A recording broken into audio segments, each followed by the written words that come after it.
A very warm good afternoon to all of you. Hope you all are safe. Stay home. So, पिछले lecture में हमने कल lecture पढ़ा था उसमें हमने एसेक्सुअल मेथड के सब टाइप्स पढ़े थे, like binary fission, multiple fission and plasmotomy. हमने ये सब पढ़ा था, स्पोरुलेशन. एंड टुडे आगे जो रेस्ट ऑफ द टॉपिक्स हैं अब हम आज उनसे शुरू करेंगे.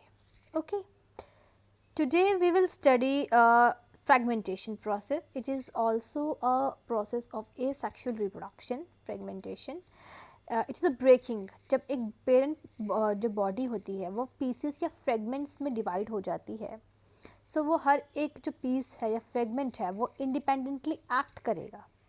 It acts independently as a new plant और इस तरह से ऑफस्प्रिंग्स प्रोड्यूस्ड हो रहे हैं. It is the breaking of the body of the parent into two or more pieces, each of which behaves as independent plant. और उनमें each of the plant behave करता है independent जब उसके pieces हो जाएं. It is also a method of reproduction. Fragmentation occurs by natural death and decay of older parts reaching the area of branching in Markensia. अब उन्होंने यहाँ पे हमें एग्जाम्पल भी दी है कि फ्रेगमेंटेशन जैसे कि मार्केंशिया में कैसे होगी. We will see whether plants parts are decayed. जब plants के पार्ट कुछ गल सड़ जाएं या कुछ भी ऐसे decaying process में हो या natural death होने को हो, so there occurs fragmentation. It is in the case of Markensia and Rixia and other bryophytes. Means कि जो बाकी के bryophytes हैं, Markensia है, Rixia है, इनमें इस तरह से fragmentation होगी. Okay. Then we have it takes place by mechanical injury or emptying of intervening cells in Spirogyra and other algae. It also occurs in fungi, hydra, sponges, some annelids and echinoderms. Each fragment grows into adult capable of producing offsprings. क्या होगा अगर कोई चीज़ जैसे कोई mechanical injury, plant को कोई mechanical injury है, कोई पार्ट उनका इंजर्ड हो गया है, रप्चर्ड हो गया है या समहाउ को कट लग गया है, कोई पार्ट ऐसा रप्चर्ड हो गया है या कुछ इंटरवेनिंग सेल्स जो सेल्स हैं वहाँ पे वो स्पेस एम्प्टी हो गई है कि अब मतलब जैसे कि हमें लग रहा है कि ये टूट ही जाएगा. सो वहाँ पे उस केस में भी फ्रेगमेंटेशन होती है और वो होती है स्पायरोगायरा एंड एल्गी में. ओके, अदर एल्गी में. Spirogyra is also algae. It occurs in fungi, hydra, sponges and some annelids and echinoderms. Fungi में होगी, hydra में होगी, sponges में होगी, annelids earthworms and echinoderms होते हैं starfishes. So उनमें भी fragmentation देखी गई है and each fragment grows into adult capable of producing offsprings. और एक जो fragment है वो डेवलप होती है जिससे हम क्या करते हैं, it's develop as a offspring, new offsprings. ठीक है, एक नया प्लांट डेवलप होता है पेरेंट प्लांट से. Then we have second regeneration. Regeneration means to regenerate, फिर से कोई चीज़ जब जनरेट होती है. It's a type of asexual reproduction as well as method of repair of missing parts. ये दोनों को कवर करती है. अगर कोई पार्ट मिसिंग हो गया है, कुछ एनिमल्स में it deals as missing part. अगर कोई पार्ट मिसिंग हो गया है बॉडी का, सो रीजनरेशन प्रोसेस से वो लॉस्ट पार्ट या ऑर्गन आपका फिर से डेवलप हो जाएगा. रीजनरेटिंग सेल्स जो होते हैं उनके पास बहुत पावर होती है कि वो न्यू सेल्स को रीजनरेट कर सकें और वो लॉस्ट या मिसिंग पार्ट को वो फिर से रीजनरेट कर सकें और वो पार्ट वहाँ पे फिर से वापस बॉडी में अटैच्ड हो जाए. वो regenerating cells, rapidly dividing cells, division, growth of cells बहुत हाई होती है उनमें. ठीक है. So regeneration is a process of removal, restoration and growth which can occur at level of cells, tissues and organs. Regeneration वो process है जिसमें से रिमूवल भी होती है, रिस्टोरेशन भी होती है और सेल्स की ग्रोथ भी होगी. और इससे क्या होगा कि आपके सेल्स या ऑर्गन्स या टिश्यूज़ जो मिसिंग पार्ट हैं वो रीजनरेट हो जाएंगे. और ये डिपेंड करती है, अगर ये सेलुलर लेवल पे है तो ये सेल्स में काम करेगी, टिश्यू लेवल में है तो टिश्यू में काम करेगी और ऑर्गन लेवल में है तो ऑर्गन में काम करेगी. मोस्टली ये लोअर ऑर्गेनिजम्स के केस में ही देखी जाती है. Regeneration is however a method of reproduction in only lowly organized individuals. ऐसे ये एक तरह से फिजिकल प्रोसेस है मिसिंग पार्ट रिजनरेट करने का, बट अगर रिप्रोडक्शन में अगर हम देखें तो ये क्या होगी, ये मेनली रिप्रोडक्शन के केस में ये लोअर ऑर्गेनिजम्स में होगी। In higher forms it is used only for limited repair, मतलब हायर फॉर्म्स जितनी भी होंगी उसमें एक लिमिटेड रिपेयर के हिसाब से यूज़ होगी, just for repair and regenerate the lost or the missing parts, and either of certain damaged tissues, कुछ tissues damaged हो चुके हैं and they have the reparative regenerating power, और development of several body part, कुछ ऐसे body part की development करने के लिए उनके पास ऐसे रिस्टोरेटिव जनरेशन है, रीजनरेशन पावर है कि वो रिस्टोर कर सकें उस पार्ट को। लाइक स्टेम सेल्स बहुत एक्ट करते हैं, स्टेम सेल्स बॉडी कोई भी पार्ट का स्टेम सेल्स अगर आपने रखे हों तो वो आपकी रीजनरेशन पावर में बहुत होती है। नेक्स्ट आप उनसे ऑर्गन डेवलप कर सकते हैं कुछ भी नीड हो in future terms. Like example broken tail in lizard में आप देखेंगे कि जो टेल टूट जाए, अगर ब्रेक हो जाए तो वो जगह उससे क्या होता है कि जो वहाँ पे बहुत हाई रीजनरेटिंग सेल्स प्रेजेंट होते हैं, हाई प्रोलिफरेटिंग सेल्स प्रेजेंट होते हैं जो बहुत ही तेज़ी से रैपिडली सेल्स की मल्टीप्लाई करके उस ऑर्गन को डेवलप कर देंगे फिर से। ठीक है। Then partially damage liver in humans का जब लिवर पार्शली डैमेज्ड हो, मतलब समहाउ पार्शली डैमेज्ड, ज़्यादा डैमेज्ड होगा then liver will not repaired because it's a very vital organ, so इसकी रिपेयर इतनी ईजी नहीं है, but partially repaired partially damage liver can be repaired, उसमें भी रीजनरेशन की पार है। Now our next is budding in multicellular organisms. It is a mode of asexual reproduction in which a new individual develops from a specialized internal or external part or bud, bud of the individual having one or more totipotent cells. Budding is of two types, exogenous and endogenous. क्या होगा, हमने पिछली बार पढ़ा था टॉरुलेशन इन unicellular और known as budding. अगर budding unicellular में हो रही है तो वो टॉर्युलेशन के मतलब उसको डिफाइन किया जाएगा as a torulation, but budding अभी मल्टी सेलुलर के केस में है, so it is as it is budding. It is a mode of asexual reproduction, ये एक एसेक्सुअल रिप्रोडक्शन का ही मोड है जिसमें क्या होगा, individual develops from the specialised internal, किसी एक स्पेशलाइज्ड इंटरनल या एक्सटर्नल पार्ट से क्या होगा, बर्ड निकलेगा, उससे आगे एक न्यू इंडिविजुअल होगा और then it may detached from its parent plant. So इसकी हिसाब से क्या है कि टू टाइप्स की बर्डिंग है, एक्सोजीनस और external budding. And first we will study an outgrowth of proliferating cells, एक बहुत ही रैपिडली डिवाइडिंग सेल्स जो हैं जिनके पास higher growth of multiplication of cells है, वो क्या करेंगे, an outgrowth of proliferating cells और bud develops from the body, वहाँ से बड डेवलप होगा प्रोलिफरेटिंग सेल से। Then surface of the parent individual, ठीक है, वो जो पेरेंट इंडिविजुअल के सरफेस पे कहीं से भी प्रोलिफरेटिंग सेल्स जो होंगे, रैपिडली डिवाइडिंग सेल्स जो होंगे, वो एक बर्ड को एक आउटग्रोथ निकलेगी, एक बर्ड को डेवलप करेंगे। Then that bird grows in size and forms a young individual, वो अपने साइज में ग्रो करेगा, मैच्योर करेगा और एक यंग इंडिविजुअल की तरह तैयार होगा।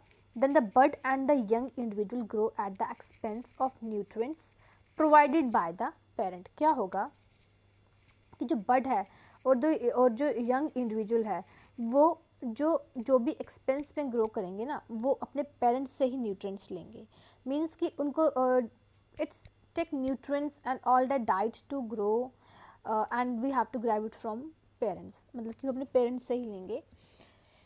Then soon the growing young individual becomes nutritionally independent, जैसे ही वो ग्रोइंग इंडिविजुअल जो है वो इंडिपेंडेंट हो जाता है न्यूट्रिशनली, मीन्स कि इंडिपेंडेंट हो जाएगा, वो अब डिपेंडेंट नहीं रहा अपने पेरेंट्स पे, वो इंडिपेंडेंटली ग्रो कर सकता है, अपना फूड खुद ग्रैब कर सकता है।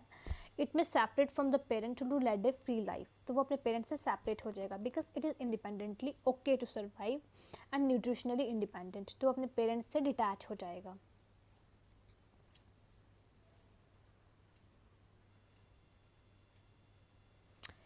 It may separate from parent to lead a free life, like example in Hydra, and or remain attached to the parent to form a colony like in Scypha और Sycon phylum Porifera. ठीक है, या तो अपने parents से detach हो जाएगा या तो वो अपने पेरेंट्स के साथ अटैच्ड रहेगा ताकि कॉलोनी बनती जाए. Okay, like in Scypha. ये आपको हाइड्रा की एग्जांपल दिखाई हुई है. लाइक सी कैसे जस्ट एक आउटग्रोथ हुई है सेल्स की, देन बड डेवलप हुआ है, then it matures as a new independent plant and then it detaches from and a new hydra daughter is formed. Okay, and in colony, a colony may have two or more than two individuals called zooids. Okay, एक ऐसी colony जिसमें दो या दो से ज़्यादा individuals हों उन्हें हम जूऑइड्स कहते हैं, जिसकी एग्जांपल है Obelia. Obelia is a organism related to the phylum Coelenterata. So इस केस में क्या होगा, ये एक आपकी डेफिनेशन बन सकती है that a colony may have two और more than two individuals are called as. So you very well you have to be very attentive about it. इसको ध्यान से देखें. देन एग्जाम्पल कॉलोनी में क्या दिखाई हुई है यहाँ पे, budding and colony formation in Scypha Sycon. See how this colony is form और किस तरह से ये मतलब बर्ड्स जो है ना, सी बर्ड तीन का ग्रुप है. So in this way the colony is form. अब यहाँ से जो न्यू इंडिविजुअल्स अराइज होंगे वो भी इस तरह से होंगे. नाउ एंडोजीनस और इंटरनल बर्डिंग जो है, एंडोजीनस मीन्स इंटरनली, पहले हमने एक्सटर्नली आउटग्रोथ देखी थी, अब इंटरनली आउटग्रोथ में क्या है, specialised structures capable of forming new individuals develop inside the body of the parent. क्या होगा, कुछ स्पेशलाइज्ड स्ट्रक्चर्स होंगे जो कैपेबल होंगे कि उनसे न्यू इंडिविजुअल्स ऑफस्प्रिंग्स या you know daughter cells form हो सकें उनकी बॉडी के, पेरेंट बॉडी के अंदर ही. Okay, they are internal buds, उन्हें हम इंटरनल बर्ड्स कहेंगे. Internal buds of sponges are called gemmules. It's a very key point. ये जब मैंने आपको सैम्पल पेपर दिखाए थे तब आपको एक क्वेश्चन भी था शायद से. So they can ask you as what are the internal buds of sponges are called. ठीक है, या तो इस तरह से क्वेश्चन आ सकता है, what are gemmules. So you have to be very well careful about it. Example है इसके Spongilla which is a fresh water sponge. And you can see that ये micropyle end है, it is outer covering, it is inner covering and ये इसके archaeocytes हैं जो एक जम्यूल के अंदर present होते हैं. Okay, it is surrounded, a gemule consists of a mass of totipotent cells called as archaeocytes. जो जम्यूल होगा, ये होल स्ट्रक्चर को हम जम्यूल बोलेंगे, स्ट्रक्चर ऑफ ए जम्यूल. इसके अंदर क्या होगा, a mass of totipotent cells, you know very highly power of multiplication और डिवीजन ऑफ सेल्स, वो इसके अंदर होंगे. And they consist of mass of totipotent cells जिन्हें हम आर्कियोसाइट्स कहेंगे. And it is surrounded by an opaque envelope with और without spicules. ये देखो आप, ये जो पहले वाली आउटर कवरिंग है, दिस वन, वो क्या है, ओपेक कवरिंग है. और maybe it is surrounded bye spicules और नॉट. स्पिक्यूल्स लाइक दिस जो ऊपर आपने देखे थे, लाइक दिस. ठीक है, जैसे कांटे कांटेदार कोई लेयर या कुछ आउटग्रोथ हुई हो बाहर. A micropyle is present on one side for the liberation of the archaeocyte mass during germination of gemmule. एक माइक्रोपाइलर एंड जो प्रेजेंट होगा वो एक्चुअली जर्मिनेशन के लिए होगा, आर्कियोसाइट्स की लिबरेशन के लिए होगा. एंड आर्कियोसाइट्स की लिबरेशन के लिए होगा मास ड्यूरिंग जर्मिनेशन ऑफ जम्यूल. जब जम्यूल जर्मिनेट करेगा तो ये जो जितने भी आर्कियोसाइट्स हैं यहाँ से ही लिबरेट होंगे, निकलेंगे, रिलीज होंगे. Gemmules take part both in perennation and dispersal. Perennation और डिस्पर्सल में ये पार्ट लेते हैं, means they withstand from one germinating season to another germinating season when there is not favourable condition according to the each and every organism. और then they disperse, you know existed बन जाएंगे and they gate dispersed, और तभी उनकी liberation होगी, release होंगे and they get into formation of new individuals. Similar internal buds called statoblast occur in bryozoans. Bryozoans में क्या होगा, इंटरनल बर्ड्स इसी तरह से होंगे बट उन्हें हम कह सकते हैं स्टैटोब्लास्ट. इन्हें हम जम्यूल्स कहते हैं, उन्हें हम स्टेटोब्लास्ट कहते हैं। ये भी एक क्वेश्चन बनता है, आपको पूछ सकते हैं, what are the internal buds called in bryozoans. Third है हमारा स्ट्रोबिलेशन, स्ट्रोबिलाइजेशन भी कह सकते हो आप इसको, both are same. It is multiplication by body segmentation as formation of proglottids in Taenia और Ephira larvae in Aurelia। इसमें क्या होगा कि मल्टीप्लिकेशन होगी बॉडी सेगमेंटेशन की, बॉडी सेगमेंट्स में बढ़ जाएगी as a formation of proglottids, proglottids form होंगे जो कि टीनिया में होते हैं। Taenia you know, Taenia solium, it is a platyhelminthes and it causes taeniasis disease. और Ephira larvae in Aurelia, Aurelia is also a Coelenterata organisms। उसके बाद क्या है कि advantages of asexual reproduction, you have advantages of asexual reproduction, advantages of asexual reproduction, it is uniparental thus there is no need to search for a mate, मतलब ये uniparental है, यहाँ पे बोथ पेरेंट्स रिक्वायर्ड नहीं है, सो mating यहाँ पे important नहीं है। It is a rapid mode of reproduction, ये बहुत ही रैपिड मोड है रिप्रोडक्शन का। Numerous daughter cells are produced or numerous offsprings are produced. It helps in quicker establishment of young ones, young ones की quicker establishment में ये help करती है, like you can see that number of daughter cells are formed in few minutes, you know, like in bacteria, viruses, they multiply very very fast. The young ones are exact replicas of their parent, जो भी young ones या offsprings new produced हो रहे हैं वो अपने parents के exact copy होते हैं, they are clone to their parents.